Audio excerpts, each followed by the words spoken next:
Greetings, dear friends. Today, we embark on a remarkable expedition into the realm of ancient Greek lore to explore one of its most prominent figures, Hercules.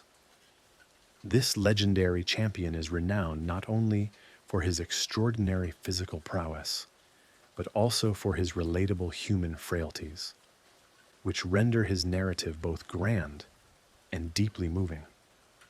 Hercules embodies the struggle against adversity, the quest for absolution, and the aspiration for self-improvement. But what is it about tales of Hercules conceived millennia ago that continue to resonate with us now? It's more than just his legendary deeds, such as vanquishing fearsome beasts and accomplishing seemingly insurmountable challenges. The saga of Hercules mirrors humanity's perpetual battle against disorder and the inescapable force of destiny. Today, we will examine his 12 monumental labors, each serving not merely as a physical trial, but as a metaphor for human virtues like endurance, sagacity, adroitness, and undeniably, valor. We will also delve into Hercules' life beyond these heroic feats, including his servitude, tragic encounters with Megara, and his eventual apotheosis to Mount Olympus, attaining immortality. This discourse is more than a mere recounting of Hellenic legends. It's an invitation to re-examine history, reminding us that even the most formidable heroes encounter obstacles and error. We will observe how fortitude and vulnerability, triumphs and setbacks, forge a character destined for legendary status. Prepare yourselves for our compelling exploration of Hercules, the man who ascended to godhood, a hero whose exploits will inspire countless future generations. Let us delve into the identity of Hercules, a being of dual nature, half mortal, half divine, whose existence commenced with an extraordinary tale. Let us immerse ourselves in the myth where the divine love of Zeus paves the way for his remarkable beginning. The narrative commences with Zeus, the paramount deity of Olympus, possessed of not only boundless authority, but also an unquenchable fascination with mortal women.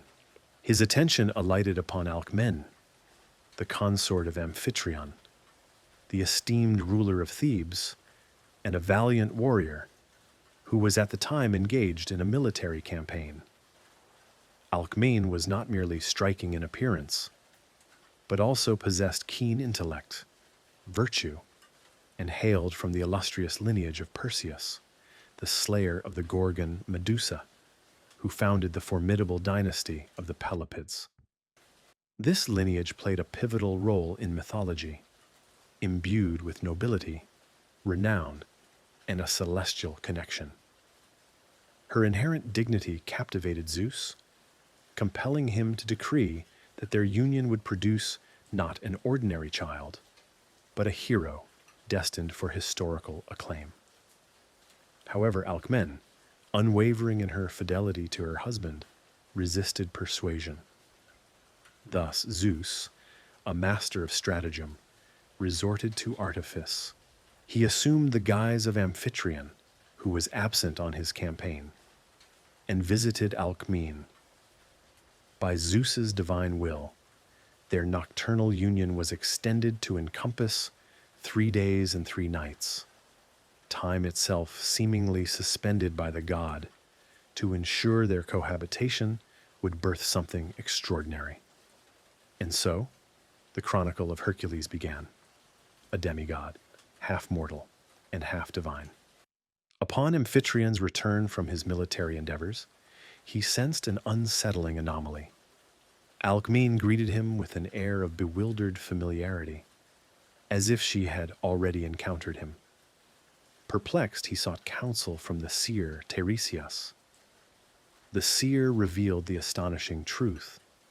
Zeus had visited their abode, leaving behind a divine offspring. Imagine the profound shock of discovering that one's wife had become an instrument in the designs of the gods. Nevertheless, Amphitryon, a man of integrity, accepted this extraordinary circumstance, pledging to raise the child as his own, recognizing that destiny had assigned him an exceptional role. Hercules was not merely an infant. He was the scion of the distinguished lineage of Perseus. In a moment of divine hubris, Zeus had taken an oath, declaring that the firstborn child on that particular day from the lineage of Perseus would ascend to a position of great leadership. Hera, Zeus's consort, could not countenance a child born of a mortal woman, assuming such a preeminent status. Utilizing her divine faculties, Hera interfered in the unfolding events. She prolonged Alcmene's labor while simultaneously hastening the birth of Eurystheus, another descendant of Perseus. Consequently, through this celestial deception, Eurystheus entered the world first, thereby claiming the throne that rightfully should have belonged to Hercules. However, this marked merely the inception of Hera's machinations. Upon Hercules' birth, Hera dispatched two formidable serpents with the intent of extinguishing the infant's life. Yet, even at this tender age, his prodigious strength manifested. The infant grasped the serpents with his hands, strangling them. This incident served as the inaugural testament to Hercules' destined greatness. Hercules matured under the tutelage of his earthly father, who imparted to him the arts of combat and warfare. Despite being denied his rightful claim to the throne, destiny had charted a different course for his eminence, one paved with trials that would etch his name into eternal renown. The life of Hercules, even with his divine heritage, was never one of ease. From infancy, he was subjected to the unyielding scrutiny of the gods, particularly the envious Hera. One of the most profound trials lay ahead for Hercules, compelling him to endure unimaginable hardships and demonstrate his strength, intellect, and resilience. To comprehend why this great hero was subjected to such ordecions and compelled to undertake his fabled labors, let us immerse ourselves in one of the most pivotal and tragic chapters of his existence. As Hercules' fame began to permeate Greece, he became more than just a figure of immense power. He personified the quintessential hero, capable of confronting any peril. Yet, Hera, who persistently plagued his existence, was not inclined to relent. At a certain juncture, destiny brought Hercules into contact with Megara, the exquisite daughter of King Creon. Hercules wed her, and it seemed that, after enduring the trials of his early life, his existence had finally found tranquility. However, Hera once again intervened, shattering this hard-won peace. She resolved that this particular blow must be exceptionally devastating. Hera inflicted a profound madness upon Hercules, robbing him of his ability to distinguish between reality and illusion. In this state of derangement, consumed by an uncontrollable rage, he committed an act of unimaginable horror. He slew his own children, and in some renditions of the myth, even his wife. Upon the eventual return of his sanity, he beheld the devastating consequences of his actions and was plunged into profound despair. This moment proved to be a pivotal turning point in his life. Overwhelmed by guilt, Hercules journeyed to Delphi to consult the oracle of Apollo, seeking solace and atonement for his transgressions. The oracle decreed that the sole path to purification from this grievous sin was to submit to Eurystheus, the king of Mycenae, and execute his commands without question. The specific reason for Eurystheus's authority stemmed directly from Hera's interference. Eurystheus, born slightly before Hercules, had ascended to the throne through her subtle machinations, while Hercules' birthright was unjustly deferred. Thus, Hercules, despite his overwhelming superiority in all aspects to Eurystheus, found himself compelled to obey his orders. This was a profound humiliation for the great hero. Eurystheus, apprehensive of Hercules' formidable strength, resolved to assign him the most perilous and seemingly impossible tasks. Thus, the legend of the 12 labors was conceived, destined to become a crucible for both the hero's physical prowess and his spirit.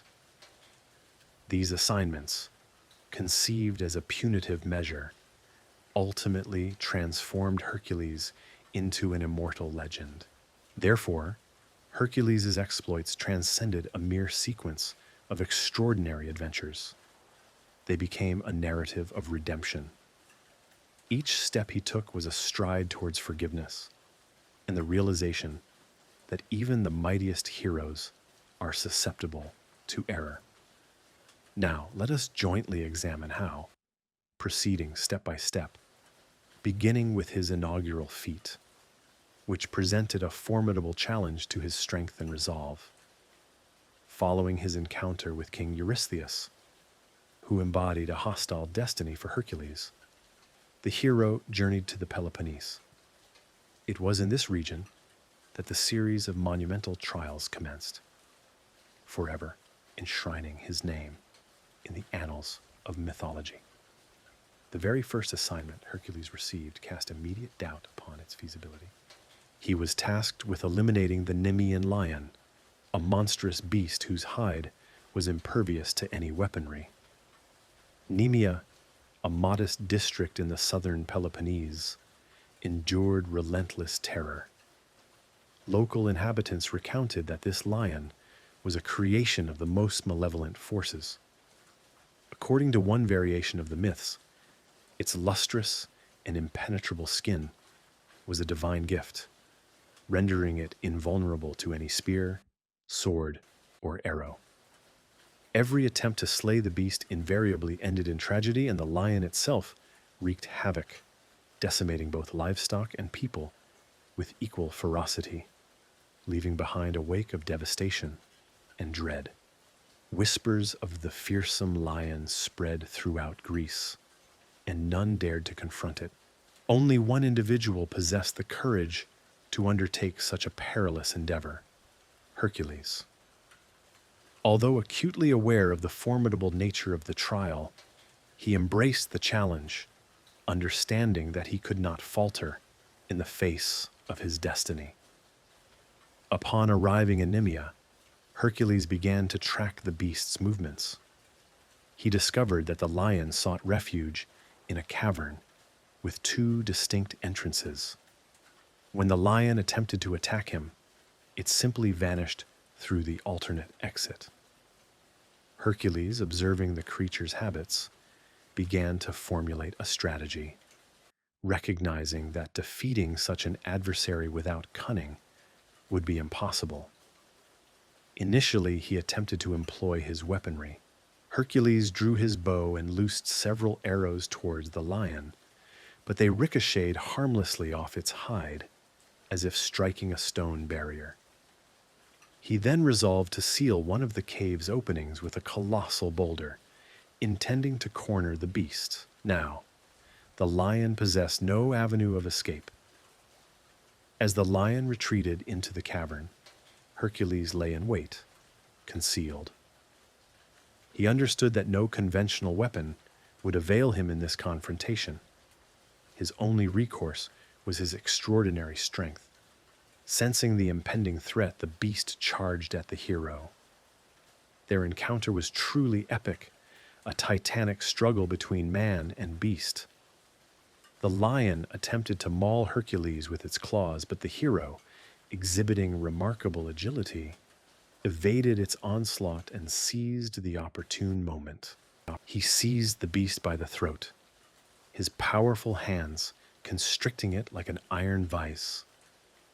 Despite its immense strength, the animal could not break free from the hero's grasp.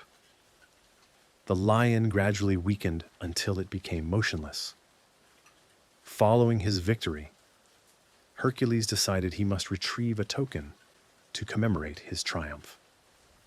He attempted to skin the lion, but even this proved to be an obstacle, as ordinary knives and swords were incapable of piercing its hide.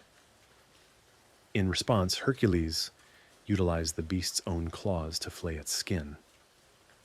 This trophy not only served as proof of his victory, but also provided him with protection for future encounters. The hide was impenetrable, serving as armor, and he adopted the lion's head as a helmet.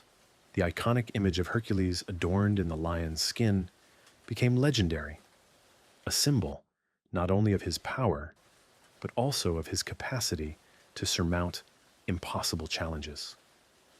The hero transformed the threat posed by the monster into a symbol of his ultimate triumph. The victory over the Nemean lion held profound significance. It was Hercules' inaugural labor, and it immediately demonstrated to the world that this hero possessed not only strength, but also intelligence, determination, and an unwavering readiness to face any challenge. He not only vanquished the monster, but also restored peace to the inhabitants of Nemea. This feat marked the commencement of his journey toward immortal glory. Following his triumph over the Nemean lion, the triumphant Hercules returned to King Eurystheus. But instead of accolades, he was presented with a new, even more perilous assignment. This time, he was dispatched to the marshy region of Lerna, where a creature resided that instilled terror even in the hearts of the most courageous warriors, the Lernaean Hydra.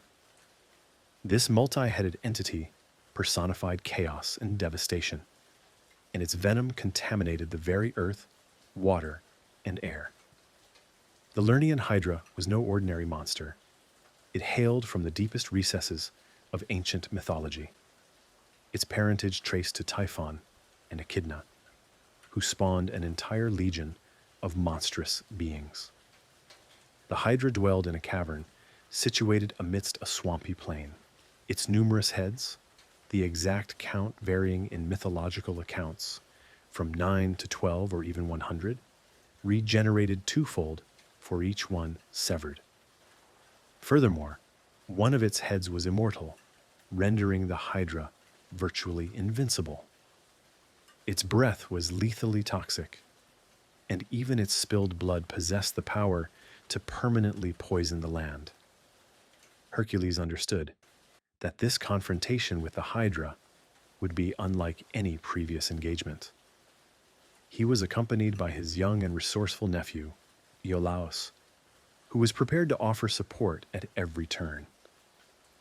Together, they procured torches, weapons, and a considerable measure of resolve, recognizing that this battle would demand not only strength, but also astute strategy. Upon reaching Lerna, Hercules and Iolaus were met with an ominous swamp. The environment seemed alive, with thick, poisonous vapors rising from the water, and a menacing cave visible at the swamp's center. Hercules resolved to lure the Hydra into the open. He began to launch flaming arrows into the depths of its lair. In an instant, the surroundings trembled with a furious roar as the monster emerged from its cave. Legends tell that no one had ever dared to approach its domain. Not even birds ventured near this land, and any creature that strayed into its vicinity soon succumbed to poisoning. The Hydra proved to be even more terrifying than the legends described. Its heads writhed, spewing venomous saliva, and its eyes blazed with savage fury. Hercules hurled the first arrow, then seized his club, and with extraordinary speed, began to batter its heads one by one. But then, a horrific development occurred. From each severed neck, two new, even more enraged heads sprouted. Hercules realized he could not succeed without assistance. Iolaus, witnessing the dire turn of events, conceived a plan and decided that fire could halt the regeneration of the severed heads. Grabbing a burning torch, he began to cauterize the Hydra's necks, effectively preventing new heads from growing. However, the immortal head remained. It was the most ferocious, emitting thick green smoke from its maw, capable of asphyxiating anyone who dared to approach too closely. Hercules engaged it with all his might until he finally managed to sever it. Yet, even then, it continued to writhe. He then maneuvered a massive stone over it, ensuring it would never again pose a threat to humanity. Following his victory, Hercules collected the Hydra's blood, a deadly poison, and dipped his arrows in it, transforming them into exceptionally formidable weapons. These arrows would prove instrumental in his subsequent exploits, though not all of them, as Hercules had the assistance of Iolaus. Nonetheless, the hero himself knew that he had not only conquered the Hydra, but also vanquished the fear of a seemingly invincible evil. This labor served as a symbol of purification and a testament that even the most terrifying adversary can be defeated through ingenuity and courage. The impenetrable hide Hercules acquired from his first labor and the potent venom of the Hydra became invaluable assets, complementing the hero's immense strength and skill. Following his resounding victories over the Nemean lion and the Lernaean Hydra, Hercules was confronted with a challenge that demanded not strength, but rather patience and dexterity. Eurystheus, seeking to place the hero in a precarious situation, ordered him to capture the Ceryneian hind. This was a sacred animal belonging to Artemis, the goddess of the hunt. The Ceryneian hind, also known as the Hind of Artemis, was more than mere fauna. It was a true marvel of nature. Its golden horns shimmered in the sunlight, and its bronze hooves chimed like bells as it traversed the mountains and forests. The hind was revered by the goddess Artemis, who considered it a symbol of purity and the preservation of the natural world. Eurystheus, aware of the hind's divine association with Artemis, aimed to force Hercules into a difficult choice: either violate divine law or face failure by not completing the assigned task. This was a trial that measured not only physical prowess, but also the hero's ethical character. The challenge posed by the Ceryneian hind wasn't merely its astounding speed, which allowed it to elude capture, but also its invulnerability. Even the slightest injury would incur the formidable displeasure of Artemis. For Hercules, this necessitated the deployment of not only his formidable strength, but also an extraordinary level of perseverance. Accustomed to direct engagement, Hercules recognized that brute force would be insufficient. He initiated a meticulous pursuit of the hind, carefully observing its patterns and usual paths. This extensive hunt spanned an entire year. Hercules tracked the creature's movements from one mountain range to another, traversing forests and river valleys, covering immense distances daily. He encountered numerous obstacles: steep inclines, dense undergrowth, and oppressive heat. Yet he remained steadfast. Gradually, Hercules began to discern a pattern in the hind's behavior, noting its preference for the cool morning air and its frequent visits to a particular riverbank. Finally, Hercules cornered the hind near a tranquil river, a location nestled within a thick forest, characterized by its gently flowing water and soft banks, an ideal resting place for the animal. Hercules, concealed from dawn until moonrise to avoid startling the creature, released an arrow that grazed the hind, slowing its pace. He approached the now weakened animal with caution, carefully capturing it without inflicting further harm. He gently lifted the hind and proceeded to Eurystheus. The king was astonished by the animal. "This is a sacred creature belonging to Artemis," Hercules declared, skillfully guiding Eurystheus towards the understanding that the hind must be returned to the goddess's sanctuary. This decision demonstrated Hercules' respect not only for royal commands, but also for divine ordinances. This accomplishment epitomized patience, ingenuity, and a profound respect for the natural world and its deities. The Ceryneian hind served not merely as a conquered quarry, but as a valuable lesson for all who heard this narrative. Strength does not always prevail. Often patience and reverence are the keys to triumph. Hercules had just completed a demanding trial involving the Erymanthian boar. This formidable beast terrorized the inhabitants of Mount Erymanthus. Distinguished by its immense size, incredible power, and aggressive nature, capturing it alive seemed an insurmountable task. However, Eurystheus, driven by jealousy and a desire to see Hercules perish in the attempt, assigned this quest, hoping the hero would fail. The populace recounted how the boar ravaged fields, attacked dwellings, and claimed the lives of all who dared trespass on its territory. Subduing such a creature demanded not only strength and valor, but also considerable cunning. Hercules, armed with his bow and a sturdy club, embarked on his mission. He meticulously studied the boar's tracks to understand its habits. Hercules also learned that during the winter months, the deep snow significantly hampered the movement of even the most agile animals. This critical piece of information became central to his strategy. Hercules spent several days tracking, gradually closing in on the boar's lair. He eventually discovered the beast reveling in the destruction of a village at the mountain's base.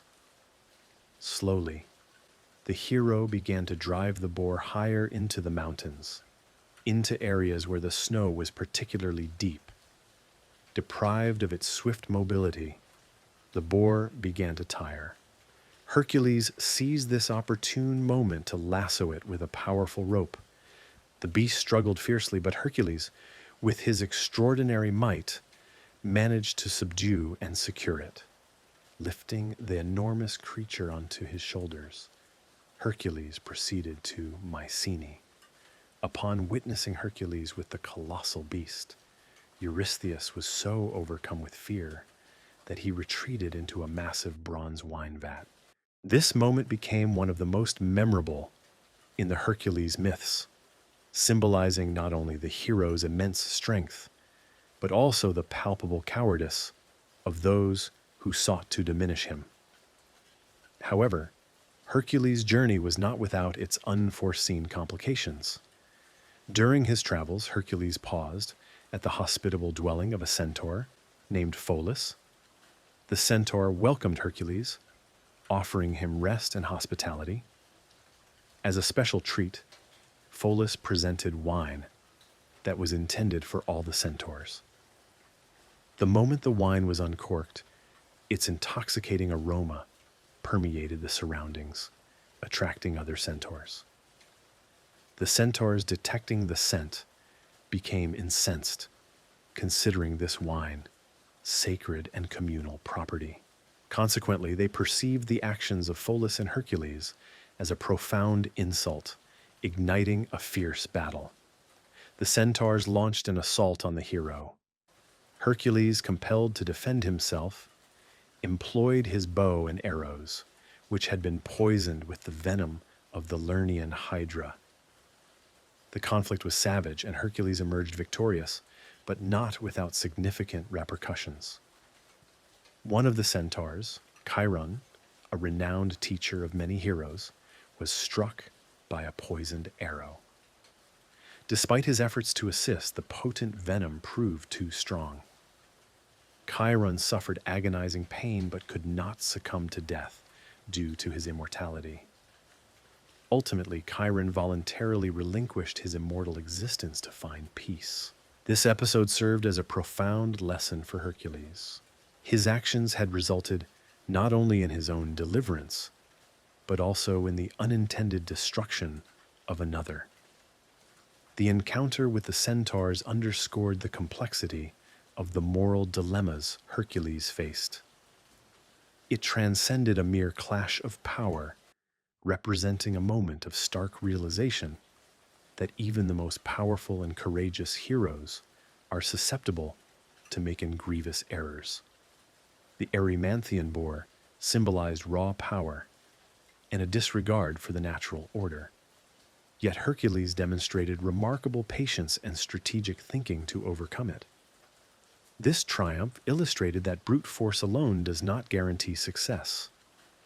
Often, strategic thinking, keen observation, and the ability to leverage circumstances to one's advantage are far more crucial.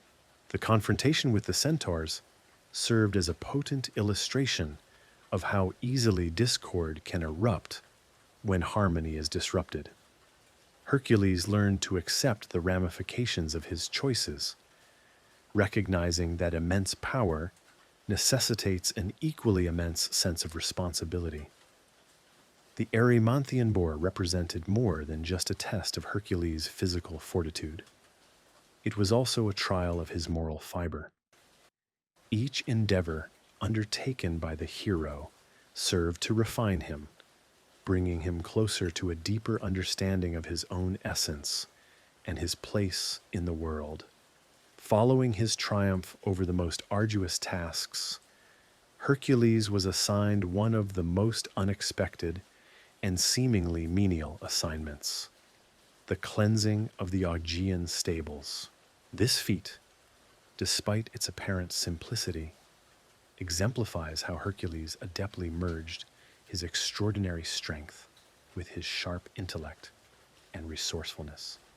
One day, under the compulsion of the king of Elis, known as Eurystheus, a significant task was bestowed upon the mighty Hercules: the formidable undertaking of cleansing the Augean stables. These stables, belonging to the king of Elis, had been left unattended and uncleaned for 30 years.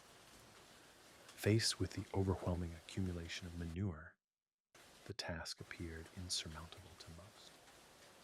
However, Hercules approached this monumental challenge with exceptional bravery and inventive thinking.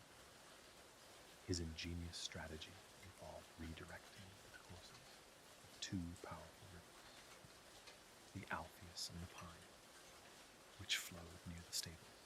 He planned to channel their waters directly through the stables, utilizing their strong currents to wash away the immense buildup of filth. This plan was not only audacious, but also incredibly perilous, demanding a mastery over the potent flow of the rivers, a feat fraught with danger. Hercules, with his immense strength, excavated new channels, altering the river's paths, and their waters surged into the stables, purging them of all the accumulated grime in a single day. Hercules successfully accomplished this colossal task, leaving the stables immaculately clean. This achievement would have been extraordinary for any other hero, but Hercules, showcasing his unparalleled strength and strategic acumen, managed to complete it. Nevertheless, despite the effectiveness of his solution, Hercules' accomplishment was not universally hailed as purely heroic. Many individuals in ancient Greece felt that employing natural resources, such as redirecting rivers, to complete the task was not entirely heroic. Some found it difficult to accept that a feat seemingly achieved through human strength and skill was, in reality, accomplished through manipulation of natural forces. This led to considerable debate, with many opining that Hercules' deed lacked the purity and nobility of true heroism. However, beyond its physical dimension, Hercules' deed also carried a profound symbolic meaning: the purification of the Augean stables from all the accumulated negativity and the triumph over all obstacles that stood in the way. This remarkable accomplishment serves as a reminder that overcoming difficulties requires not only strength, but also intelligence. Hercules, once again, demonstrated that even the most daunting challenges can be conquered through a combination of cleverness and courage. In essence, this exploit became a crucial juncture in Hercules' journey, illustrating that the path to victory can be paved with both physical prowess and intellectual brilliance, a combination that invariably leads to success.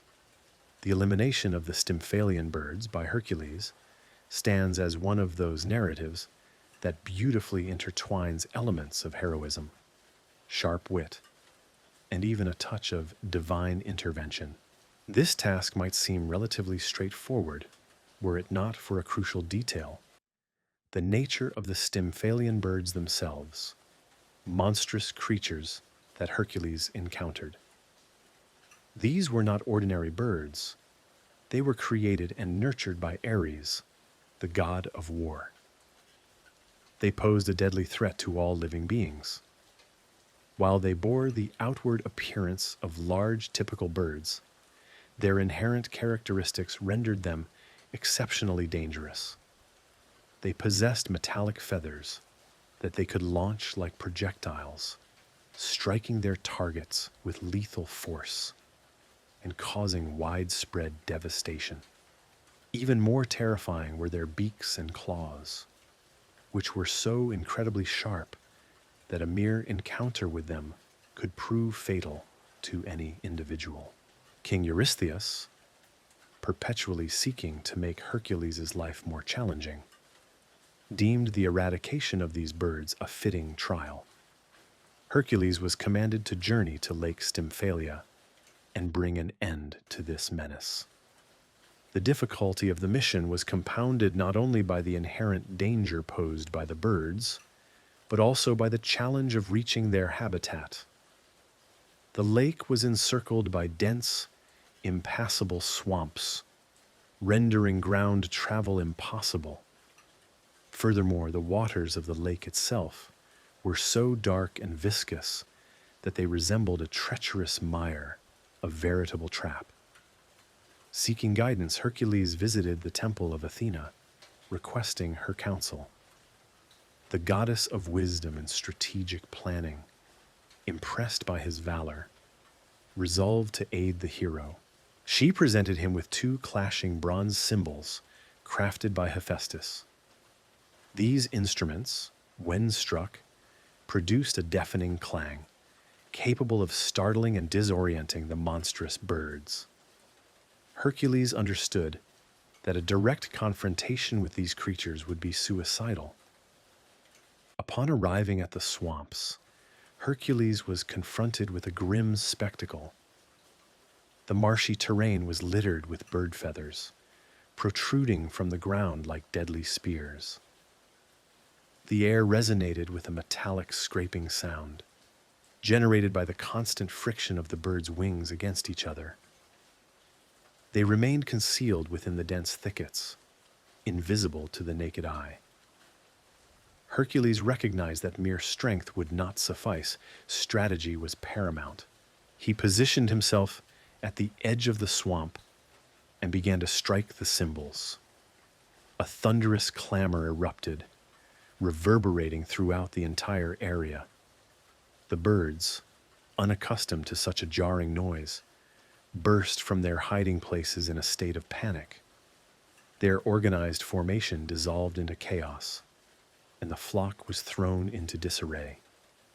Seizing the opportune moment, Hercules grabbed his bow and unleashed a barrage of arrows, each one finding its mark and felling the birds. However, the battle was far from over. Their numbers were simply too vast. Some birds attempted to descend upon the hero, their movements swift and deadly. Hercules fought valiantly, dispatching enemies with remarkable efficiency. As the majority of the birds were destroyed, the remaining ones sought refuge, attempting to escape. Utilizing his extensive experience and remarkable agility, Hercules pursued them deep into the swamps. He did not cease his pursuit until the last desperate cry of these dreadful creatures faded into the misty expanse. Having successfully completed his assignment, Hercules returned to Eurystheus, presenting irrefutable evidence of his victory. The feat became a symbol of how courage, coupled with the support of higher powers, can overcome any adversity. It also served as a potent reminder that even in the most desolate corners of nature, monstrous threats can lurk. But a true hero will invariably find a way to vanquish them. Following his triumphs in Greece, Hercules was compelled to extend his renown beyond his homeland's borders. His quests grew progressively more challenging, and King Eurystheus constantly sought trials that could potentially break even the most formidable hero. One such demanding assignment was the apprehension of the Cretan bull, a creature that had wrought havoc upon the renowned island. Hercules had only just returned to Tiryns after his monumental labor of cleaning the Augean stables, and barely had a moment to recover before he was summoned by Eurystheus, awaiting his next command. Eager to further complicate the hero's existence, Eurystheus instructed him to travel to Crete. Rumor had it that a colossal bull roamed the island, instilling terror in its inhabitants. This was no ordinary bull. It was the very same creature that Poseidon had once bestowed upon King Minos. However, the saga of the Cretan bull extended beyond a mere tale of a maddened beast. It was a narrative intertwined with divine machinations and human frailties.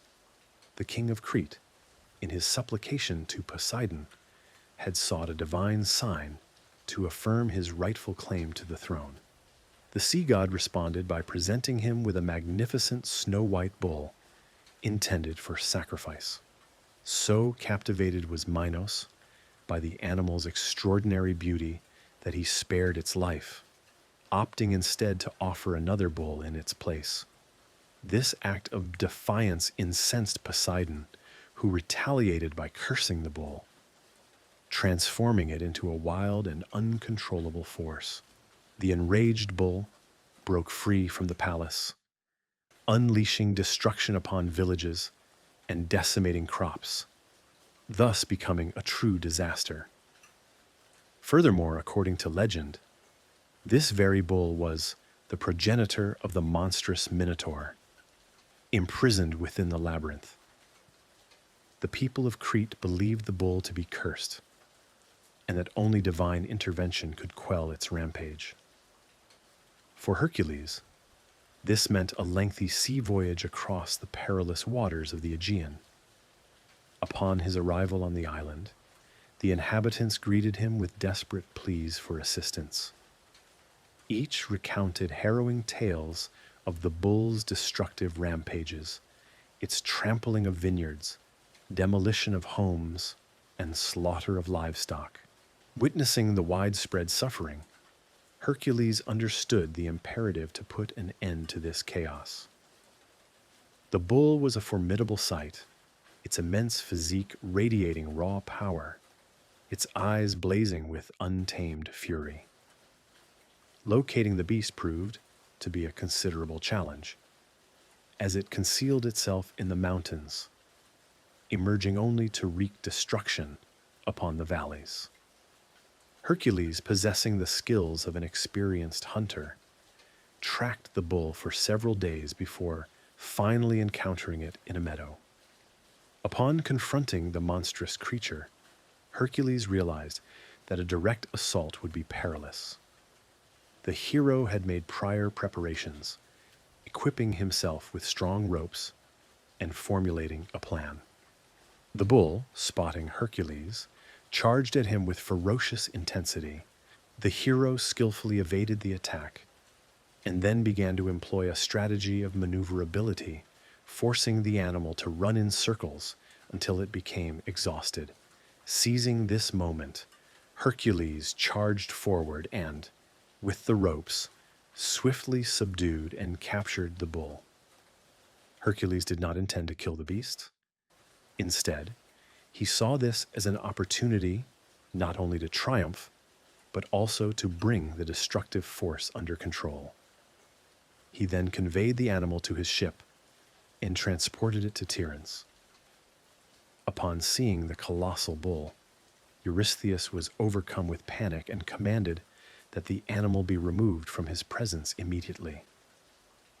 Hercules subsequently released the bull, which continued its wandering existence. The bull's subsequent journey led it to Marathon, where it was eventually captured and subdued by Theseus. Theseus engaged the bull in a fierce battle, and ultimately emerged victorious. He then brought the bull to Athens, where it was sacrificed to the gods, marking the end of its destructive reign. This exploit not only demonstrated Hercules' immense strength, but also served as a potent symbol of the power to control chaos.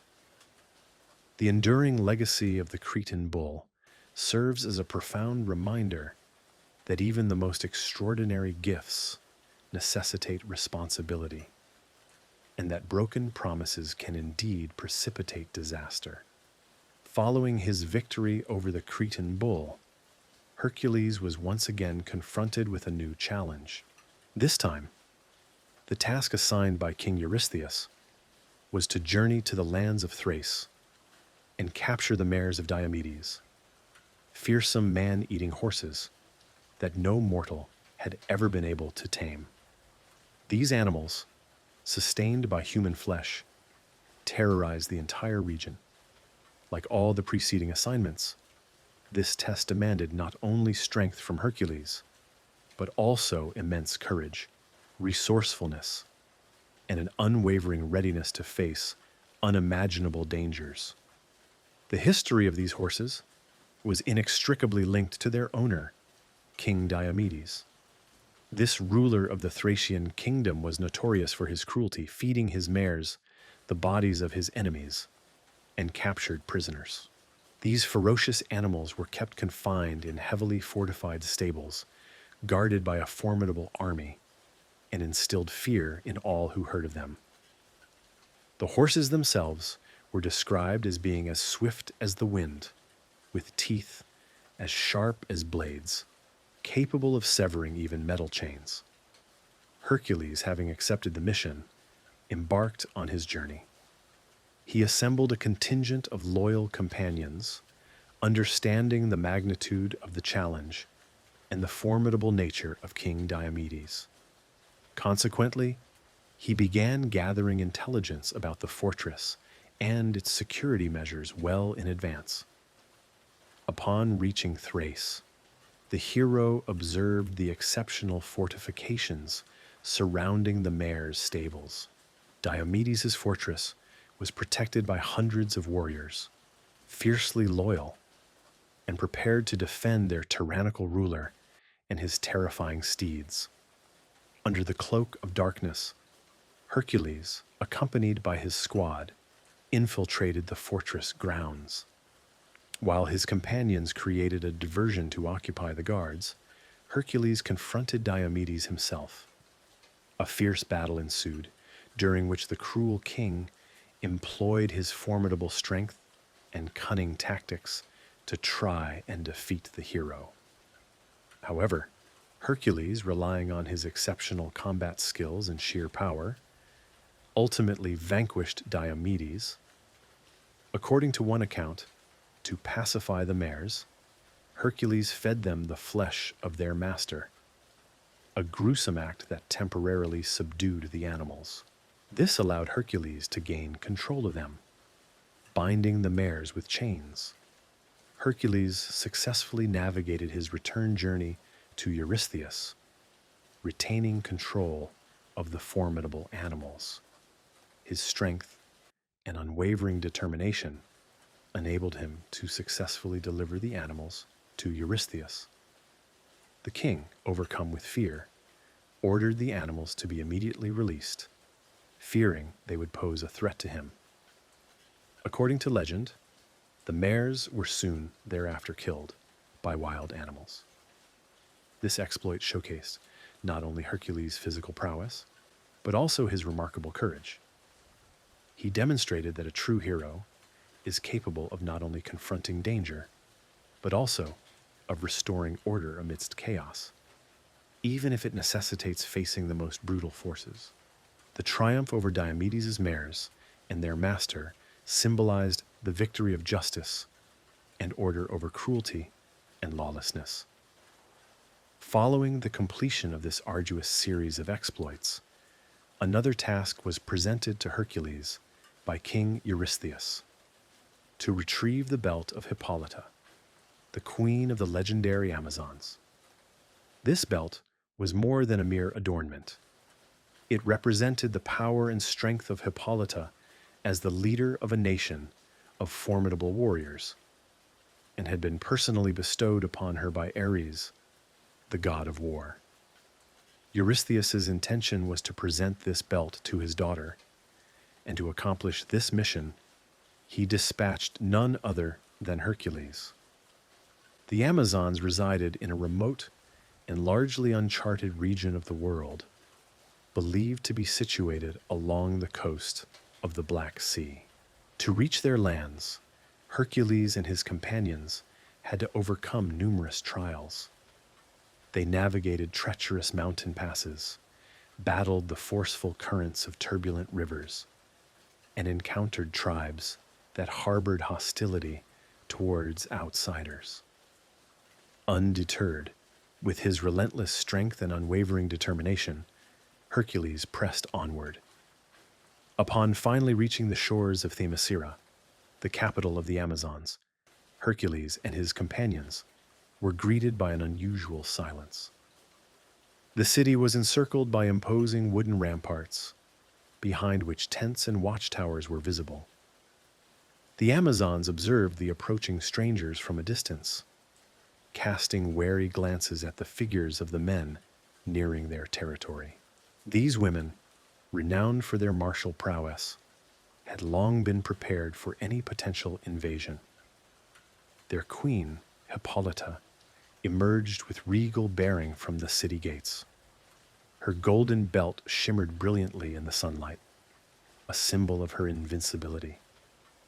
Tall and slender, with a stern countenance and a spear in her hand, she approached Hercules to inquire about the purpose of his visit. Queen Hippolyta, after listening attentively to Hercules' explanation, surprised everyone with her response. She not only did not refuse his request, but also expressed her readiness to relinquish the belt. With the potential for avoiding bloodshed, everything appeared to be progressing smoothly. However, the gods of Olympus could not permit such a straightforward accomplishment.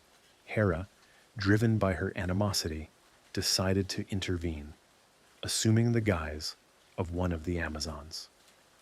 She appeared among the women's encampment and began to sow seeds of discord, whispering, "These men have come to abduct our queen.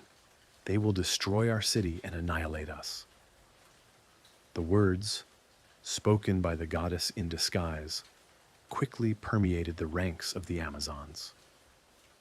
Anger and suspicion surged through the warriors, prompting them to gather their weapons in preparation for battle. Crowds of Amazons converged upon the main square, their faces etched with determination. Hippolyta attempted to quell her warrior's fervor, but it was too late. Hera, pleased with her deceitful stratagem, watched as the eerie silence erupted into the ferocious roar of war. The Amazons encircled Hercules' encampment, and from the city gates, a torrent of horsewomen, mounted on war horses, emerged, their bows drawn and spears at the ready. Hercules and his companions, realizing that conflict was inevitable, swiftly assumed defensive positions. The Amazons initiated the engagement, their arrows raining down like a deadly deluge upon the camp. Hercules, with his formidable strength and agility, met their assault head-on, deflecting the arrows and retaliating with swift precision. His companions fought valiantly alongside him, but the Amazons advanced as a cohesive unit, employing their formidable combat skills and strategic acumen. Perceiving that his forces were outnumbered, Hercules resorted to his raw strength and battle-hardened experience. He swung his mighty club, scattering his opponents as if they were mere dry leaves in an autumn gust. When the Amazons closed in around him, he lifted a massive boulder and hurled it, dispersing them once more. Despite the overwhelming odds, the hero's courage spurred them to continue fighting. Queen Hippolyta, witnessing the suffering her people endured due to the battle, once again attempted to halt her warriors. She ascended the city wall and vociferously implored them to lay down their arms. However, their fury had reached a boiling point, and her voice was drowned out by the din of combat. In the midst of the fray, Hercules carved a path through the ranks of the Amazons, finding himself face to face with Hippolyta. Upon seeing him, the queen realized that the battle was a misguided endeavor, instigated by the machinations of the gods. She halted him, raising her hand and declaring, "You have demonstrated your strength and valor. I do not wish for my people to suffer further. Take the belt and depart in peace." Hercules, discerning wisdom and regret in her eyes, accepted the belt. Turning to his companions, he ordered a strategic retreat. The Amazons, finally grasping the extent of the deception, ceased their attack and withdrew back into their city. This exploit served not only as a rigorous test of Hercules' physical strength and combat prowess, but also imparted a valuable lesson that even amidst conflict, it is possible to exhibit honor and respect for one's adversary. The belt of Hippolyta became a symbol of victory, not only over the enemy, but also over the insidious schemes of the gods. Having once again proven his heroic stature, Hercules was presented with a task that seemed to transcend mortal capabilities. Eurystheus, seemingly determined to push him beyond his limits, commanded him to descend into the underworld and retrieve the formidable Cerberus, the terrifying three-headed dog that guarded the realm of the dead. This mission was not only fraught with peril, but also appeared almost impossible to accomplish. The arduous journey to the ends of the earth awaited him, where he was to obtain a herd of cattle belonging to the monstrous shepherd Geryon. This endeavor stood as one of the most ambitious trials yet. Even for the gods, the path to the west, to the edge of the known world, was laden with formidable obstacles. Hercules traversed scorching deserts, where the daytime heat proved unbearable for all living things, and the nights were chillingly cold. Legend has it that in a fit of rage, driven by the relentless, searing sun, the hero drew his bow and loosed an arrow. The sun god Helios was so impressed and moved by this act that he bestowed upon Hercules a magnificent golden cup, which served as a vessel capable of transporting him across the tumultuous ocean. This cup-shaped boat carried Hercules to the island of Erythea, the domain where Geryon's cattle grazed. However, even after this lengthy voyage, new trials awaited the hero on the shores of Erythea. Hercules' first adversary was Orthrus, a two-headed dog tasked with guarding the herd. The beast bared its teeth at the hero with a terrifying growl. Orthrus possessed such immense strength that with a single paw strike, he could fell a fully grown bull. Yet Hercules, exhibiting remarkable agility and power, managed to evade the beast and deliver a crushing blow with his club, shattering the creature's skull. The ensuing battle, though brief, was brutal. By defeating the dog, Hercules demonstrated his readiness for further challenges. Following Orthrus's demise, Eurytion, Geryon's loyal servant, appeared. He was a colossal man possessing brute strength and animalistic agility. Eurytion attempted to attack Hercules with a spear and shield, but Hercules, fighting with the composure of a seasoned warrior, struck down Eurytion with several precise blows. When news of the deaths of Orthrus and Eurytion reached Geryon, the embodiment of horror himself emerged onto the battlefield. He was a monstrous entity that instilled profound dread. 3 torsos united into a single being, making him a terrifying opponent. Each torso possessed a distinct head, arms, and legs, a sight that would freeze any mortal with terror. Hercules knew that in a direct confrontation, his chances would be slim. He opted to employ his most potent weapon, his bow and arrows, which had been dipped in the venom of the Lernaean Hydra. As Geryon, enraged and confident in his impending victory, entered the fray, the monster's 3 torsos simultaneously launched their assault, aiming to end Hercules' life. Geryon represented a complex metaphor. His 3 bodies symbolized strength, power, and greed, but also an insatiable desire to dominate everything around him. The slaying of Geryon was an act of establishing order over chaos.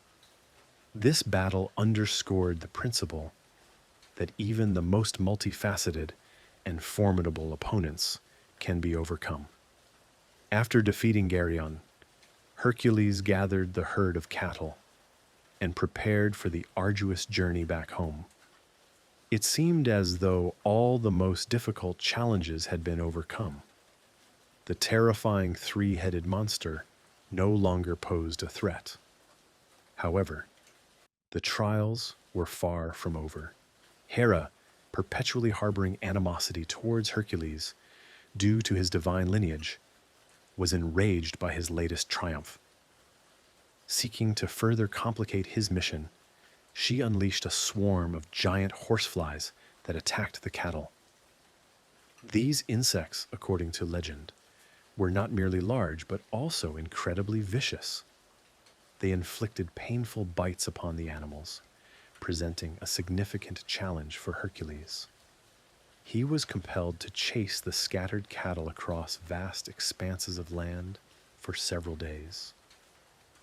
He navigated forests, swamps, and mountain ranges, relentlessly tracking the animals.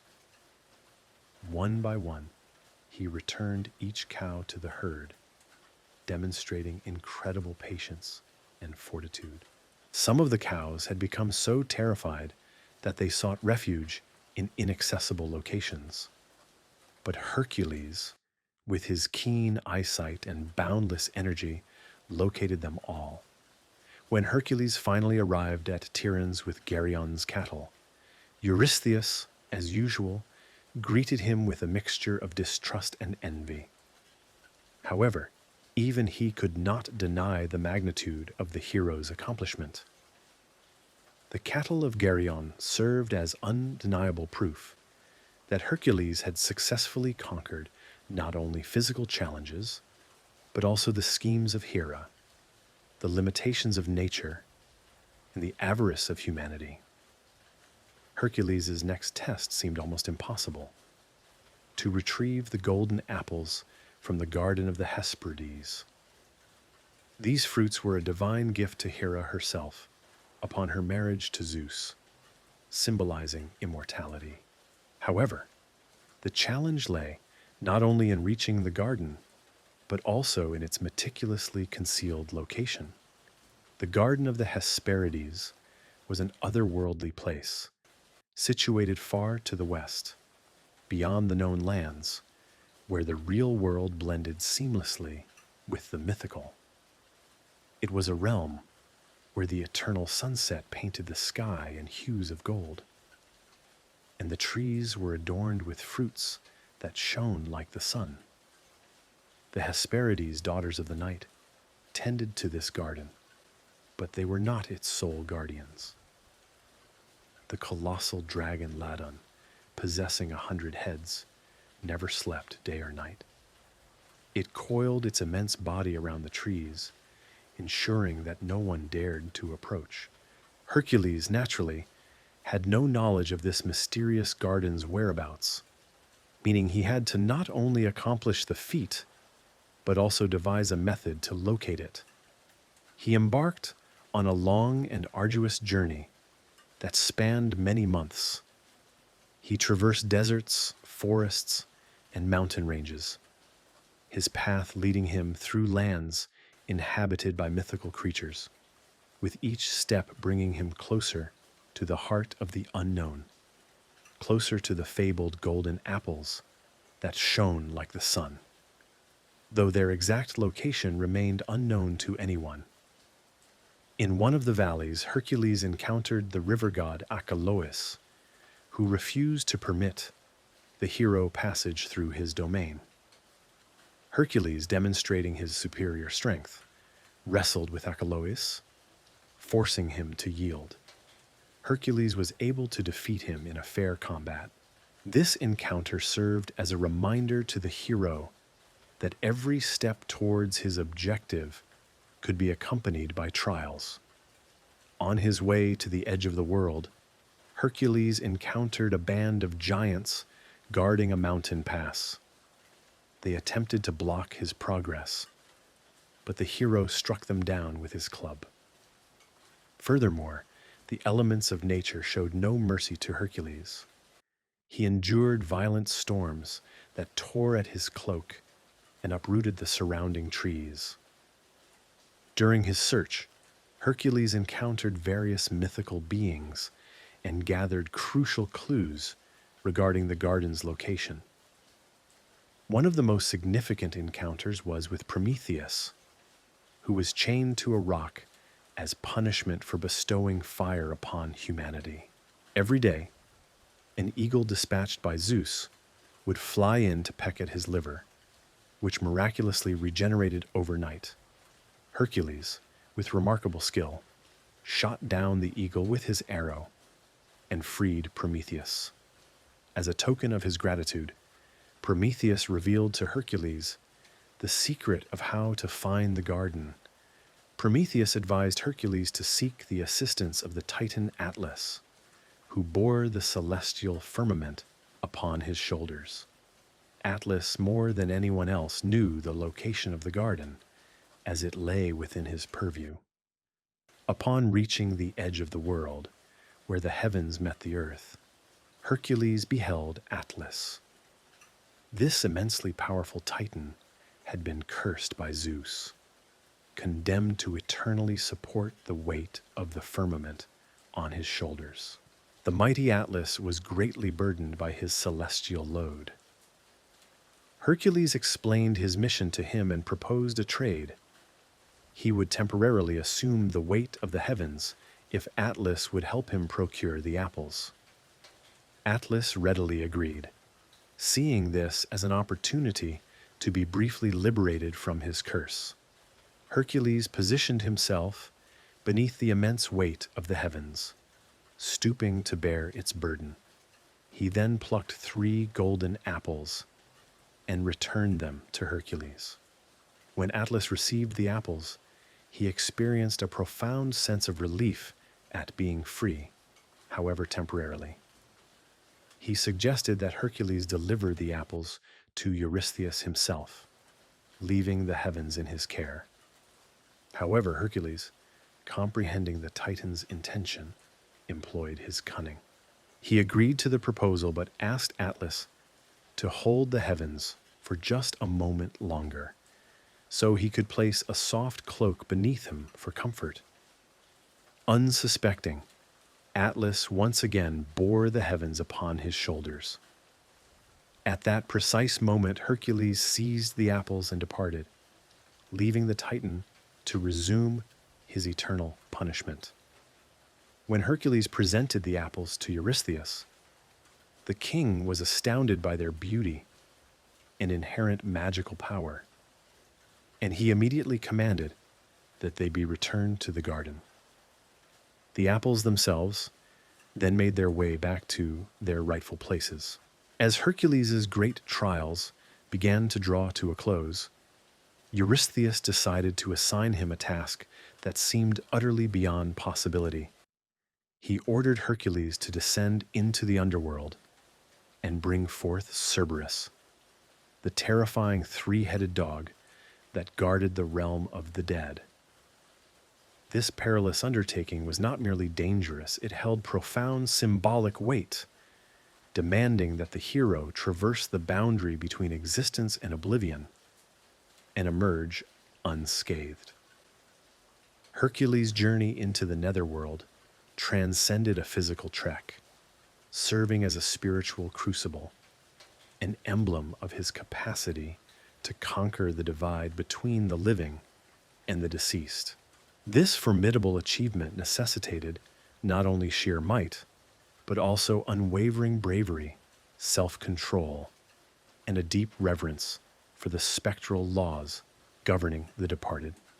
His immersion into Hades' dominion, as depicted in ancient tales, is far more than a mere narrative episode. It offers a revealing glimpse into the intricate and enigmatic realm of the ancient Greek conception of the afterlife.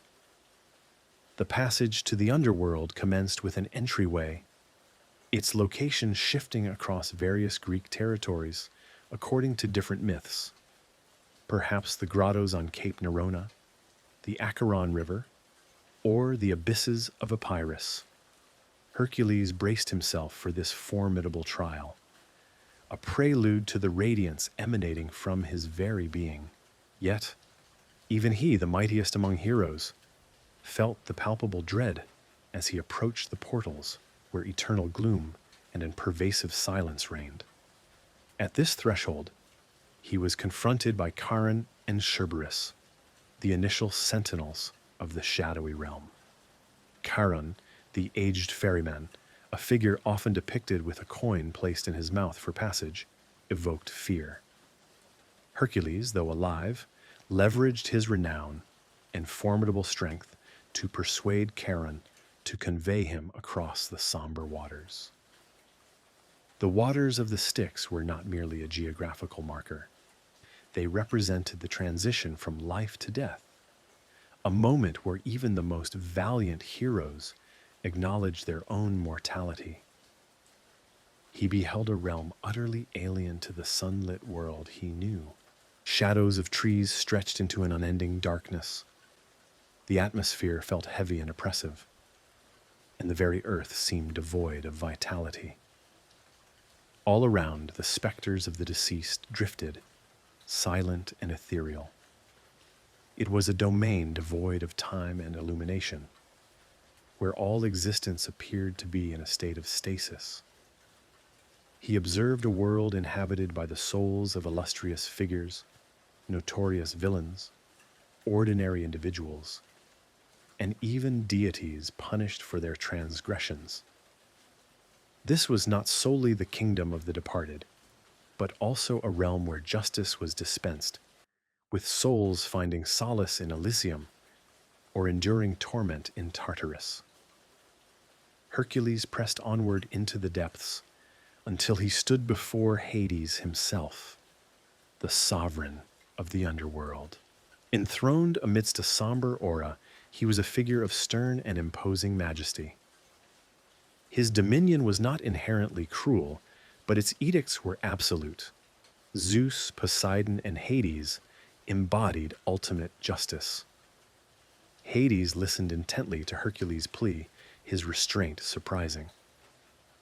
He recognized not an ordinary mortal before him, but a hero whom destiny had elevated above common humanity.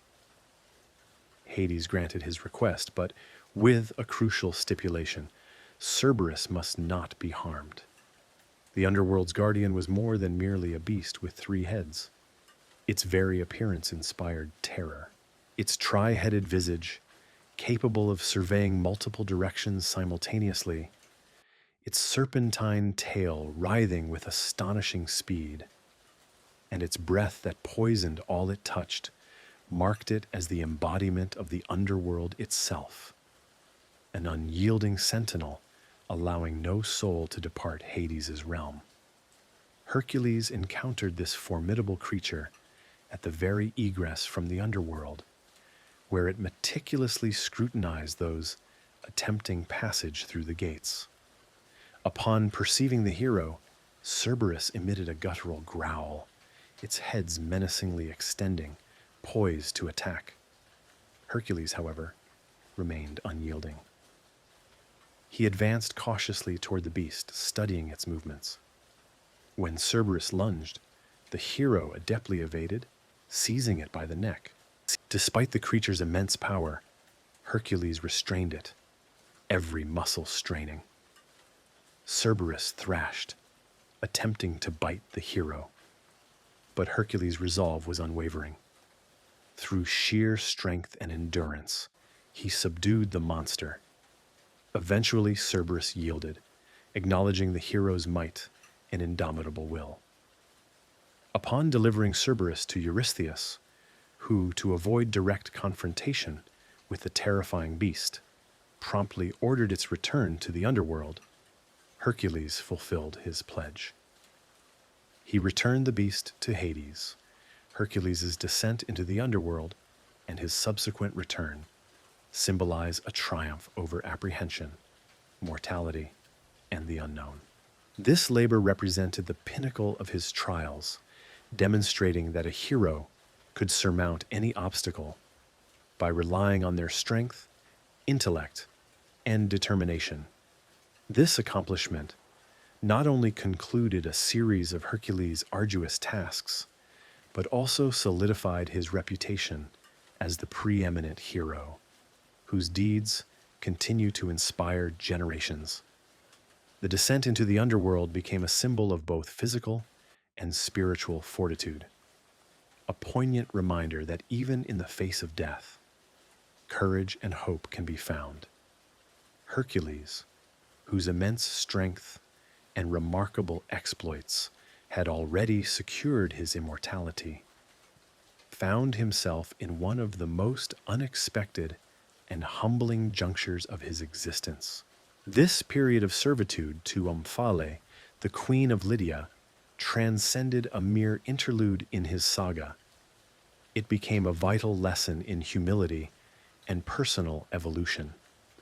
To comprehend this phase, one must revisit the circumstances that led him into bondage and analyze its transformative impact on the hero.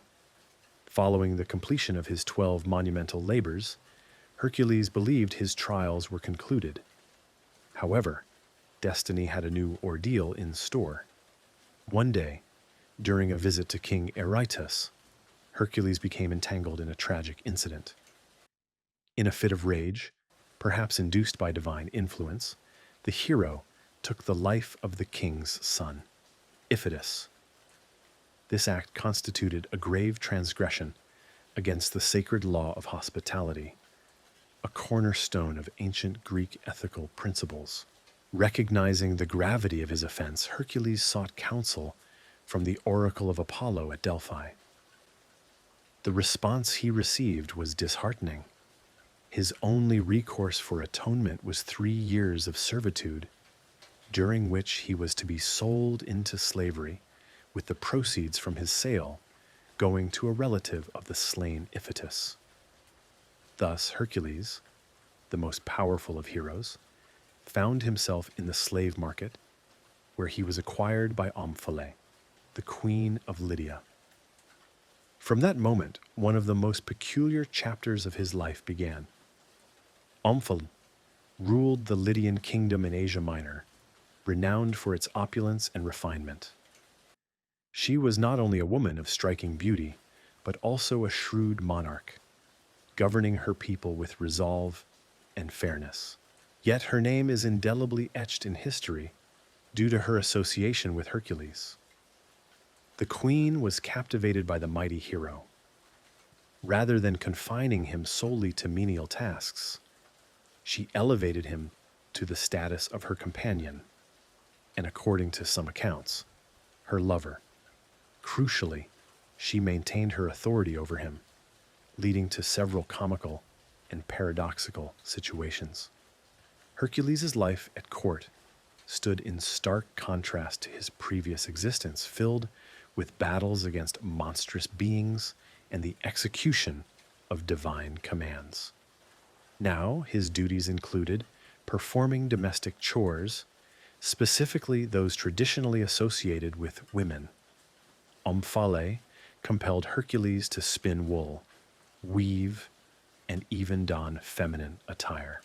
The image of the hero, dressed in women's clothes, became a symbol of his humiliation, but also of his capacity for metamorphosis.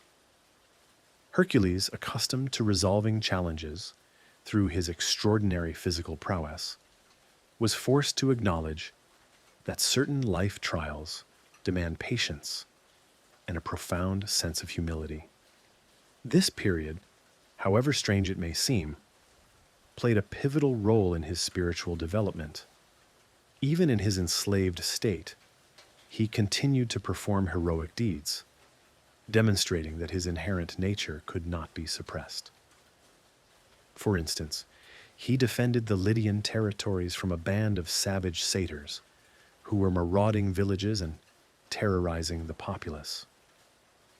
On another occasion, he vanquished a colossal serpent guarding the sacred vineyards of the Lydian king. In these instances, Hercules remained true to himself, finding ways to exhibit his noblest qualities even when circumstances seemed overwhelmingly unfavorable. His service to Omphale and the humility he displayed fostered his personal growth. Omphale, a paragon of feminine strength and wisdom, significantly contributed to Hercules' maturation. Upon the completion of his 3 years of servitude, Hercules was granted his freedom. He reclaimed his iconic attire, the lion's skin, the club, and his former stature. However, this experience irrevocably altered him. He emerged not only more powerful, but also wiser, understanding that even the most formidable heroes might find themselves in circumstances requiring humility and introspection. This period serves as a reminder that every trial, regardless of its perceived strangeness or indignity, can pave the path towards spiritual advancement and self-discovery. Following his enslavement to the Lydian queen, a period where Hercules, paradoxically, found humility and a renewed understanding of his place in the world, he once again sought to lead a more conventional human existence. One of the most poignant and tragic chapters of his narrative unfolds with his marriage to Deianira and the subsequent culmination of his earthly journey.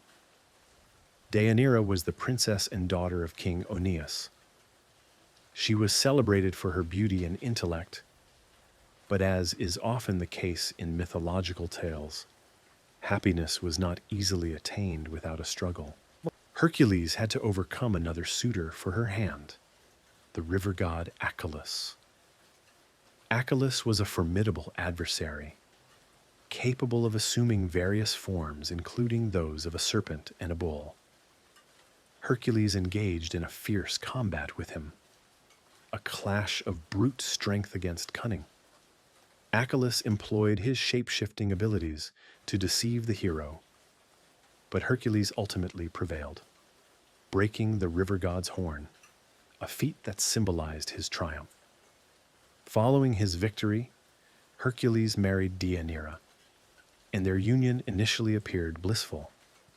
They resolved to leave her father's palace and establish a new life together in a different city. However, Hercules' existence was never without its adversities. Even as he sought tranquility, destiny presented him with new challenges. On their journey, Hercules and Deianira arrived at the Evenus River. Here, they encountered the centaur Nessus, who offered his assistance. He proposed to ferry Deianira across the turbulent waters while Hercules swam independently. However, the centaur proved treacherous, attempting to abduct Deianira, believing he could exploit her vulnerability. Upon discovering this, Hercules swiftly retaliated, seizing his bow and arrow. As he lay dying, Nessus devised a cunning plan for revenge. He convinced Deianira that his blood was a potent love filter, guaranteed to ensure Hercules' eternal fidelity. Nessus instructed her to collect his blood, preserving it as a means to secure her husband's affection, should she ever fear losing his attention. Soon, the marital harmony of Hercules and Deianira began to fray. Hercules, known for his passionate nature, could not resist the allure of Iole, the daughter of King Eurytus. This indiscretion served as the final provocation for Deianira. Recalling Nessus's words, she resolved to employ the love potion to regain her husband's favor. Deianira drenched a cloak in Nessus's blood and entrusted it to a servant to deliver to Hercules.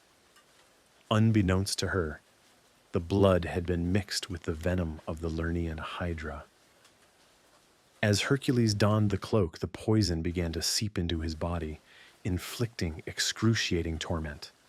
His skin burned, his muscles contracted in agony, and no remedy or magic could alleviate his suffering. Soon, Hercules realized that there was no escape.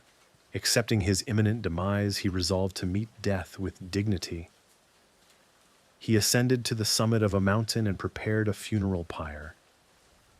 Hercules implored his companions to ignite the fire, but none dared to do so. Finally, a shepherd named Philoctetes agreed to light the pyre. In gratitude, Hercules bestowed upon him his bow and arrows.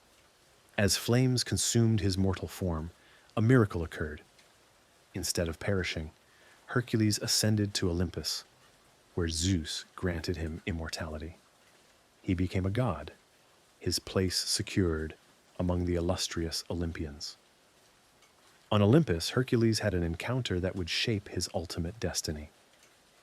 Hera, whose relentless animosity had shadowed him since birth, was among those who welcomed his arrival. It was a remarkable meeting. Hera, who had subjected Hercules to innumerable torments, now regarded him with respect. Her animosity stemmed not from his actions, but from his parentage, the son of Zeus and the mortal woman Alcmene.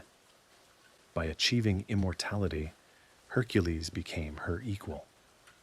This moment signified that even the most potent emotions, such as hatred and jealousy, can be overcome. Hera not only acknowledged Hercules as a hero, but also embraced him as a member of the Olympian family. Their reconciliation became a symbol that conflict can cease if both parties are willing to recognize each other's strength and dignity. To solidify Hercules' newfound status, Zeus bestowed upon him Hebe, the goddess of youth and eternal beauty, as his wife. Hebe, the daughter of Zeus and Hera, made her union with Hercules a symbol of ultimate reconciliation. Hebe embodied all that Hercules had been denied in his mortal life: peace, harmony, and happiness. She not only became his companion, but also, with her gift of eternal youth, helped Hercules leave behind his suffering and find long-awaited contentment. According to the myths, Hebe served nectar and ambrosia to the gods, symbolizing eternal life. She now shared this blessing with Hercules, making him immortal, where the past held no dominion. On Olympus, Hercules found his rightful place among the deities. His new status meant he would no longer be a hero struggling for survival. Instead, he became the protector of mortals, the patron saint of strength and courage. His name became synonymous with triumph over adversity, and people across Greece began to venerate him. As a god, Hercules became a beacon of hope for those grappling with hardship. His story inspired countless heroic acts, and temples dedicated to him became sites where individuals sought blessings and protection. Hercules' ascension to Olympus is more than just a tale of reward for heroic deeds. It is a narrative illustrating how an individual, having endured pain, suffering, and trials, can attain greatness. Hercules became a testament to the fact that strength, humility, and perseverance can conquer any obstacle. This conclusion reminds us that even the most profound suffering can lead to ultimate triumph, and great individuals leave behind a legacy that inspires eternally. The saga of Hercules teaches us that greatness is measured not solely by victories, but by the character forged on the path. Hercules did not merely ascend to Olympus. He became an integral part of a grand narrative where gods and mortals, suffering and triumphs, intertwine into a singular chronicle of human resilience and divine magnificence. Esteemed friends, our remarkable narrative has reached its conclusion. We have journeyed alongside Hercules through all his trials, his suffering, his triumphs, and his defeats. We have witnessed how a man, born from the union of a god and a mortal woman, managed to surmount every obstacle fate hurled his way, ultimately earning his place among the gods. Hercules is more than a mythical hero. He is an emblem of human fortitude, resilience, and the capacity to overcome adversity. His life is a testament to how challenges can serve as stepping stones to greatness, and mistakes as lessons that shape character. The exploits of Hercules serve as a reminder that each of us possesses the potential to be the protagonist of our own lives. We all encounter difficulties, but it is in these moments that our strength, courage, and determination are truly tested. Like Hercules, we learn on our journey, growing stronger, wiser, and closer to our aspirations. This story has become the foundation for legends, artistic creations, and philosophical contemplations. Even today, after millennia, it continues to resonate with us, finding a response in our hearts. After all, each of us can find in his struggles something of our own yearning for a goal, the effort to surpass ourselves, or the quest to find our place in the world. We have observed Hercules' transformation from a mortal to an immortal god, and his ascent to Olympus represents not only the culmination of his journey, but also a reminder that greatness is attainable if one believes in oneself and perseveres forward, undeterred by obstacles. Thank you for accompanying me on this journey. I hope this narrative has not only deepened your understanding of ancient Greek mythology, but also prompted reflection on your own inner strength and capabilities. May the spirit of Hercules inspire you to achieve, his fortitude support you through difficult times, and his triumphs remind you that great victories await those willing to fight for their dreams. This concludes our lecture. Thank you for your attention, and we look forward to seeing you again soon.